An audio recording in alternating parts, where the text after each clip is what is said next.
হরে কৃষ্ণ, রাধে রাধে। এই যে কৃষ্ণপক্ষের যে একাদশী, রাজা যুধিষ্ঠির ভগবান শ্রীকৃষ্ণকে জিজ্ঞাসা করলেন, এই কৃষ্ণপক্ষের যে একাদশী, সেই একাদশীর নাম কি এবং একাদশী ব্রতের গুণ কি?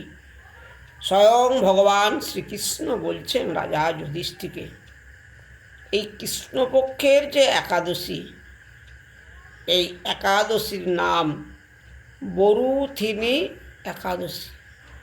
এই একাদশী সৌভাগ্যদায়িনী, সর্বপাপ হারিণী।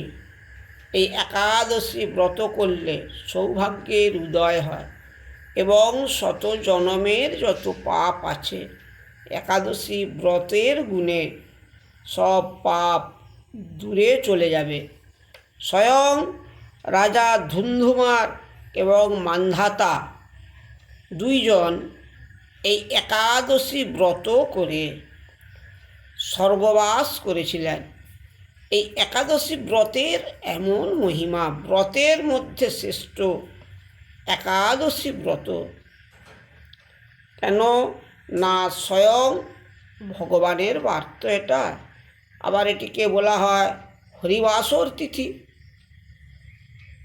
ব্রতের মধ্যে শ্রেষ্ঠ একাদশী এই চৈত্র মাসের 29 তারিখ সোমবার বরুথিনী একাদশী। আগের দিন নিরামিষ আহার এবং একাদশীর দিন উপবাস, পরের দিন টাইমের মধ্যে পারণ, 9:33 মধ্যে একাদশীর পারণ। একাদশী ব্রত করে টাইমের মধ্যে না পালন করলে একাদশী ব্রতের ফল পাওয়া যায় না। এই বরুথিনী একাদশীর এমন মহিমা, কুরুক্ষেত্রে গিয়ে যদি কেউ বহু সোনা দান করে, সে সোনা দান করলে যে ফল, তার চেয়ে একটি বরুথিনী একাদশী করলে তার 3 গুণ ফল।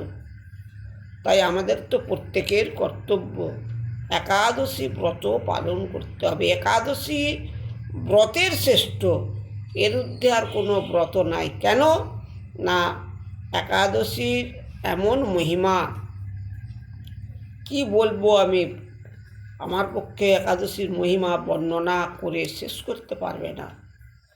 কেননা একাদশীর এমন ক্ষমতা, তাই প্রত্যেকের কর্তব্য একাদশী ব্রত পালন করা।